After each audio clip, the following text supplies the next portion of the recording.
Assalamualaikum. Okey, para pelajar, kalau awak dah klik pada video ni, bermaksud awak dah tengok part 1 dan part 2. Okey, betul? Okey, kalau lah awak tak tengok lagi part 1, part 2, awak boleh tutup dulu video ni, pergi tengok dulu. Okey, sebab cikgu takut kalau awak terus pergi pada part 3, awak tak faham konsep. Sebab apa dia 1, 2, 3 ni dia saling berhubung kait. Okey, boleh? Alright. Untuk hari ini merupakan subtopik terakhir 6.3 persamaan linear serentak dalam dua pemboleh ubah. Okey, pastikan awak dah bersedia dengan pen, dengan buku dan juga kalkulator. Okey, jom kita belajar. Okey, tengok kita akan membentuk persamaan linear serentak dan mewakilkannya secara graf. Okey, tengok situasi. Kita ada, okey, daripada situasi ini kita akan wujudkan equation, dua equation. Dua persamaan lah. Okey, Faiza menternak sejumlah 7 ekor ayam dan itik di sebuah reban. Okey, katakanlah ayam ni cikgu namakan sebagai X, itik Y. So, bila dia kata sejumlah tambah lah kan, sama dengan 7 equation yang pertama. Okay, yang kedua, kos menternak ayam ialah RM2. Ayam RM2, 2 kali ganda lah kan. Okey, kos itik RM1. So, Y tambah dengan jumlah dia berapa? RM12 seminggu. Equation yang kedua. Jadi, kita nak selesaikan persamaan serentak ini. Faham? Okey. Kedua-dua persamaan yang kita buat ini merupakan persamaan linear dalam dua pemboleh ubah. Kerana pemboleh ubah dia sama sayang. Kita ada X, kita ada Y. Dia tak boleh tahu kalau contoh yang equation pertama tu XY. Jadi buat equation kedua tu kita ada Z dengan Y. Pun tak boleh. Kita kena sama benda yang samalah. Okey, jadi kita nak tentukan bilangan ayam dan itik ni. Kita kena cari nilai X dan nilai Y yang memuaskan kedua-dua persamaan linear tersebut. Okey? Jadi kita boleh buat guna kaedah graf di mana nak buat graf awak kena gigih. Okey? Kenapa kena gigih? Contoh yang pertama X tambah Y sama dengan 7. Yang ni sayang line merah ni. Awak kena tentukan contoh kalau X 7 Y kosong. Betul? So kena jadikanlah satu garis. And then yang kedua pun sama juga. Jadikan satu garis. Nampak tak yang bersilang? Yang bersilang ini kita panggil dia sebagai penyelesaian unit. Di mana inilah jawapan dia. Okey. Yang bersilang contoh nampak X sama dengan 5, Y sama dengan 2. Tada! Bila dah bersilang itulah awak punya jawapan. Okey, boleh? Alright. Bila nak buat graf kita ada 3 case yang biasa kita nampak. Yang pertama, apabila kedua-dua graf itu bersilang. Okey, contoh macam tadi lah. Yang ni satu, ini satu. Okey, bersilang. So, yang bersilang ni sayang, tengok yang bersilang ni kita panggil dia sebagai penyelesaian unit. Okey, bila dua-dua garis selari. Macam ni. So, tiada penyelesaian. Bila dua-dua sama, dia tak boleh nak bersilang. Okey, so tiada penyelesaian lah. Okey, kes yang ketiga, bila dua-dua graf tu bertindak. Contoh, graf pertama macam ni. Graf kedua elok je dia duduk atas ni. Okey, elok je dia sama tau. So, bermaksud bahawa penyelesaian tak terhingga. Okey, faham? Boleh? Okey, bila nak selesaikan persamaan linear ni kita ada 3 cara. Yang pertama kaedah graf, yang kedua kaedah pergantian dan yang ketiga kaedah penghapusan. Guys, awak cuma perlu buat satu kaedah saja yang awak suka dalam exam. Dalam exam tak perlulah nak buat gigih, nak buat semua-semua kaedah, tak perlu. Kerana apa yang penting adalah kita nak cari jawapan dia, ending jawapan dia tu. Okey, menggunakan mana-mana kaedah pun, as long as jawapan dia betul, betul lah jawapan awak. Okey? Alright. Cikgu akan terangkan ketiga-tiga kaedah. Awak fokus dan tengok mana yang awak selesa. Okey, kaedah pertama, kaedah graf. Okey, contoh kita ada 2 equation, yang ini dan juga yang ini. Okey, bila kaedah graf macam cikgu kau bawa tadi, awak kena gigih. Di mana awak kena cari satu-satu nilai dia lah. Contoh, bila X dia 4, so Y dia kosong. Okey, X dia 4, Y dia kosong. Tu yang ni kan. Okey, so ini pun sama. Kalau X dia 6, Y dia kosong. Boleh? So, bila dapat dua garis ni, yang bersilang ini dia punya jawapan. So, bila jawapan dia kita tahulah X sama dengan 2, Y sama dengan 4. Okay? Boleh? Alright, ini kalau kaedah graf lah. Okay? Ini pergantian. Okay, biasanya pelajar memang suka guna kaedah pergantian. So, fokus apa yang cikgu nak bagi tahu. Okay.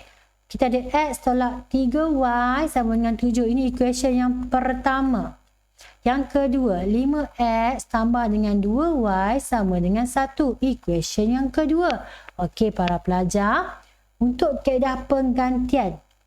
Okey, cara dia adalah awak kena cari equation yang ketiga di mana kita nak gantikan satu saja pun boleh ubah. Maksud dia, sama ada X atau Y. Okey, kita nak cari pemboleh ubah yang hanya ada single saja X dan single Y. Kita nak terbitkan balik lah. Okey, so 1 dan 2. Mana yang ada satu single pemboleh ubah? Mestilah 1 betul. Di mana kita ada X, kita ada Y. X ada 1, Y ada 3. Betul? So, kita wujudkan X sama dengan, sayang, tengok negatif melangkaui persamaan, dia akan jadi positif 7 tambah 3Y sama dengan equation yang ketiga. Boleh faham setakat ni? Okey, dah faham kat situ? Step seterusnya awak kena masukkan yang awak cari ni, yang awak dah terbitkan, awak beranakkan dia ni, diri sendiri ni, awak beranakkan dia ni, 3 dalam 2.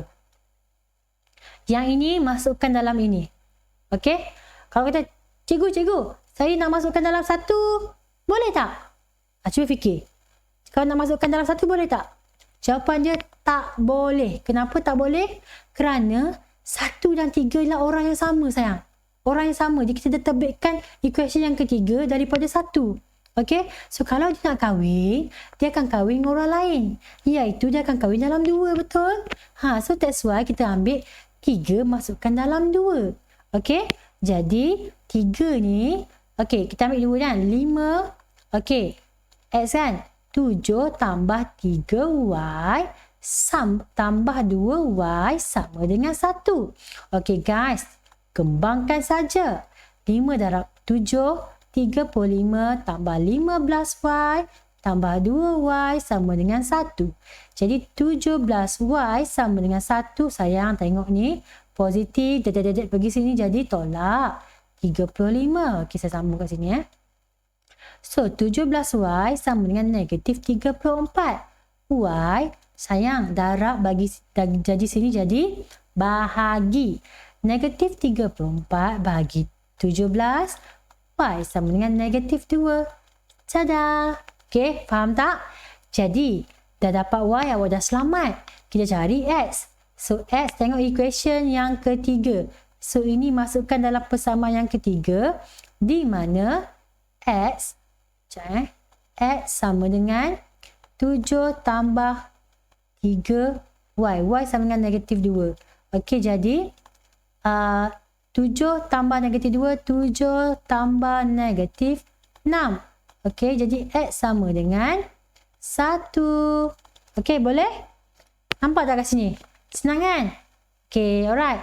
So, yang seterusnya. Step kaedah penghapusan. Okey, ada pelajar pun suka juga yang ini. Awak kena faham konsep dia lah. Okey, untuk penghapusan X tambah 2Y sama dengan 9. Kemudian kita ada 3X tolak 2Y sama dengan 15. Okey, para pelajar sila fokus. Okey, bila penghapusan kita nak hapus, sayang. Okey, bermaksud bahawa kita kena cari kita hapus satu pemboleh ubah, kita jadikan satu je pemboleh ubah. Adakan satu saja pemboleh ubah. Okey, kalau kat sini, kalau awak tengok mana yang paling mudah? Okey, hapuskan 2 lah kan. Kerana nilai 2 ni, 2Y ni kan, sebab apa Y ni 2 sama kan. Cuma yang ini operasi tambah, ini operasi tolak. So cara dia tambah tolak, so awak kena apa? Kena tambah lah, sayang. Betul tak? So, kalau positif 2 tambah negatif 2 akan jadi kosong, betul? So, kalau ini tambah, ini pun kena tambah juga. Contoh, X tambah 3X jadi 4X, betul? So yang ni kosong lah. So sama dengan 9 tambah 15 jadi 24. So X ni jadikan dia sebagai single. Yang ini pergi ke sini. 24 bahagi dengan 4. So kita akan dapat X sama dengan 6. Okey, baru dapat 1, betul? Alright. Jadi kita masukkan yang X sama dengan 6 ni dalam mana-mana persamaan suka hati awak. Awak kata, teacher kita ambil ini boleh, ini pun boleh. Okey, katalah saya ambil yang pertama ni X tambah 2Y sama dengan 9. Sayang, X dah tahu nilai betul. So, X 6 tambah 2Y sama dengan 9. 2Y sama dengan yang ini positif. Langkah kepada sama dengan dia akan jadi negatif. 9 tolak 6. Okey, jadi 3. So, Y yang ini darab melangkah Y ini akan jadi bahagi 3. So, Y adalah 3 per 2 3 per 2. So, ini dia punya jawapan. Okey? Nampak tak? Senang kan? Okey. So, dalam exam tak kisah awak nak guna yang mana, sama ada penghapusan ataupun yang kedua pun boleh, penggantian pun boleh. Okey. Last sabar. Ni last. Okey? Alright. Tengok ya situasi dia. Semalam saya membawa isteri dan 3 orang anak yang berumur 12 tahun ke zoo negara dengan jumlah tiket 96. Okey, yang biru ni lah. Yang hijau ni kata gini. Minggu lepas, saya bawa isteri dan seorang anak berumur 5 tahun bersama dengan 2 orang kawan ke zoo negara. Jumlah tiket saya bayar tu 139. Jadi, kita nak selesaikan ni. Okey, berapakah harga tiket bagi dewasa dan juga kanak-kanak? Jom kita tengok. Okey, kita faham dulu masalah dia. Okey, yang pertama dia kata dia bawa 2 orang dewasa. Dewasa kita namakan sebagai X. Guys, tengok dewasa namakan dia sebagai X. Okey. Okey, kanak-kanak sebagai Y. So, dia kata 2 dewasa, 2X. 2X dan 3 kanak-kanak. Okey, sama dengan 97. Equation yang pertama ni. Boleh? Nampak tak? Okey. Yang kedua ni dewasa. 2X. Kanak-kanak dia seorang je. Jadi, tambah dengan 1Y. Okey, sama dengan ni jumlah dia. 139. Equation yang kedua. Okey, nampak? Okey. Jadi, kita okey, nak jadikan satu saja equation. Okey, yang ketiga ni dengar. Yang ketiga ni kita kena darab 2 kerana kita nak jadikan sebagai 4 lah. Okey. 1 darab 2. 2 darab 2, 4. 3 darab 2 jadi 6. So, awak akan dapat yang ni. Equation yang ketiga. Okey guys. Saya kabur tadi. Dengar. Equation ketiga diterbitkan daripada yang pertama. Okey. Faham? Okey. Bila kita dapatkan kat sini. Jadi, kita boleh... Kenapa yang kedua ni kita masukkan jumlah dia lah. Yang pertama dan yang kedua.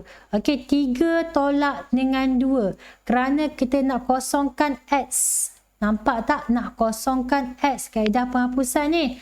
Jadi kita akan dapat 5Y. So 5Y, kita dapat 55. So Y akan dapat 11.